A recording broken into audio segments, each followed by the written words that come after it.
नमस्कार साथियों, स्वागत है आप सभी का हमारे YouTube चैनल पर। कैसे हो आप सभी।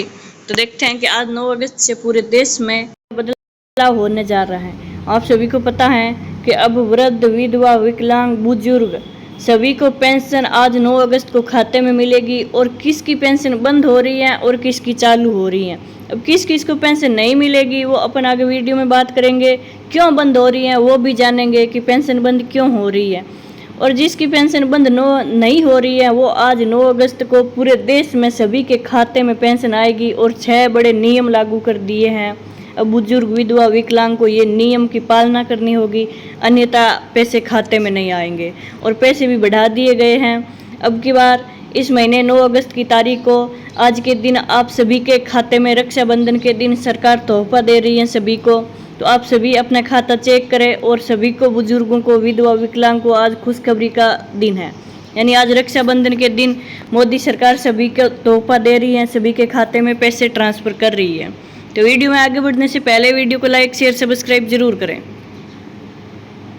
आगे देखते हैं कि वीडियो में कि भारत में पेंशन योजनाएं सामाजिक सुरक्षा का अहम हिस्सा है, जिनका उद्देश्य बुजुर्ग, विधवा और विकलांग नागरिकों को आर्थिक सहारा देना है।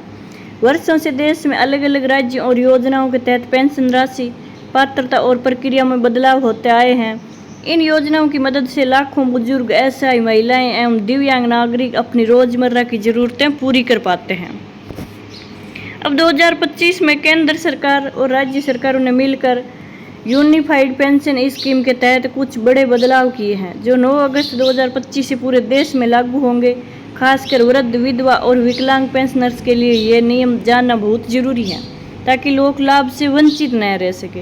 अब इन नई व्यवस्थाओं से सभी पेंशनर्स को एक पारदर्शी, सरलीकृत और डिजिटल प्रणाली के तहत लाभ मिलेगा, जिससे कोई भी पात्र नागरिक पीछे न छूटे। अब पेंशन में क्या क्या बदलाव आए हैं कि सरकार ने 6 नए नियम लागू कर दिए हैं। क्या नियम है वो 6? तो वो 6 नए नियम देखते हैं अपन कि यूनिफाइड पेंशन स्कीम के तहत अब वृद्धावस्था, विकलांग और विधवा पेंशन की व्यवस्था पूरी तरह एकीकृत कर दी गई है। इससे पहले जहां राज्य या योजना के हिसाब से पेंशन राशि और प्रक्रिया अलग अलग थी, अब पूरे देश में समान नियम लागू हो गए। अब पेंशन के 6 नए नियमों में सबसे महत्वपूर्ण है कि सभी पात्र लाभार्थियों को न्यूनतम 5,000 महीना पेंशन मिलेगी। यह व्यवस्था केंद्र सरकार के निर्देश पर लागू होगी और राज्यों को अधिकतम राशि तय करनी होगी, लेकिन राशि 5,000 से कम नहीं की जा सकती है। 5,000 तो खाते में डाल ली जाएगी। अब पेंशन पाने के लिए पात्रता नियम भी बदले गए हैं और वृद्धावस्था पेंशन उन्हीं लोगों को मिलेगी जिनकी वार्षिक आय 1.5 लाख से कम है। विधवा पेंशन के लिए वर्ष 2025 से पात्रता सिर्फ आय पर निर्भर होगी, जिसकी सालाना पारिवारिक आय 2 लाख से कम है। उन्हें ही यह लाभ मिलेगा। साथ ही विजातीय पेंशन, विकलांग पेंशन के लिए शारीरिक विकलांगता प्रमाण पत्र अनिवार्य कर दिया गया है, जो सिर्फ सरकारी अस्पताल से मान्य होगा। सरकारी अस्पताल से प्रमाण पत्र बनवाया वो ही मान्य होगा। पात्रता की सीमा 40% या अधिक विकलांगता तय की गई है। जो 40% विकलांग पाया जाएगा उसको हर महीने 3,000 रुपये, 35 रुपये खाते में डाला जाएगा।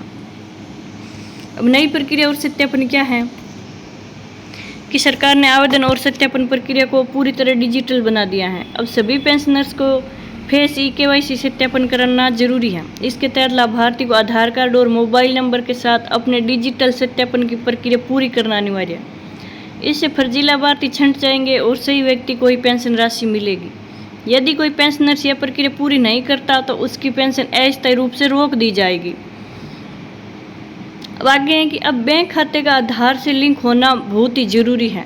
अब दस्तावेज ऑनलाइन जमा करना हर पेंशनर्स के लिए जरूरी है। इसमें बैंक डिटेल, आधार, पैन, अंतिम वेतन या आय संबंधी दस्तावेज और विकलांगता प्रमाण पत्र शामिल है। राज्य एवं जिला स्तर पर हेल्पलाइन और शिकायत समाधान पोर्टल भी शुरू किए गए हैं, ताकि लाभार्थियों को किसी भी तरह की कोई परेशानी हो तो तुरंत मदद मिल सके।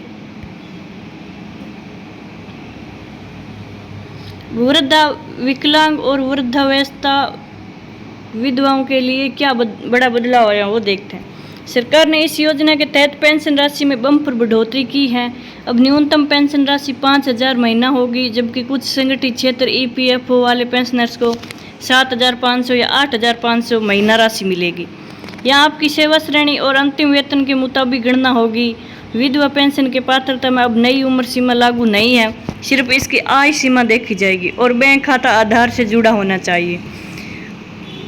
इसके लिए अब डिजिटल वेरिफिकेशन है, सरकारी अस्पताल से जारी प्रमाण पत्र अनिवार्य है और फर्जी दावों पर रोक लगाने के लिए विशेष सतर्कता बरती जाएगी।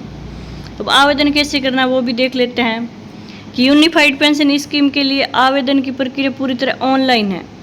राज्य या केंद्र सरकार की वेबसाइट पोर्टल के माध्यम से बैंक डिटेल, आखिरी वेतन या प्रमाण पत्र, आय प्रमाण पत्र, आधार, पैन की जानकारी और जरूरी दस्तावेज अपलोड कर आवेदन करना होता है। आवेदन के सत्यापन के बाद नियमित तौर पर हर महीने पेंशन राशि लाभार्थी के बैंक खाते में भेजी जाएगी। अगर कोई समस्या आती है तो सपोर्ट के लिए हेल्पलाइन नंबर व ईमेल सुविधा भी दी गई है, जिस पर आप संपर्क करके समाधान हल कर सकते हैं।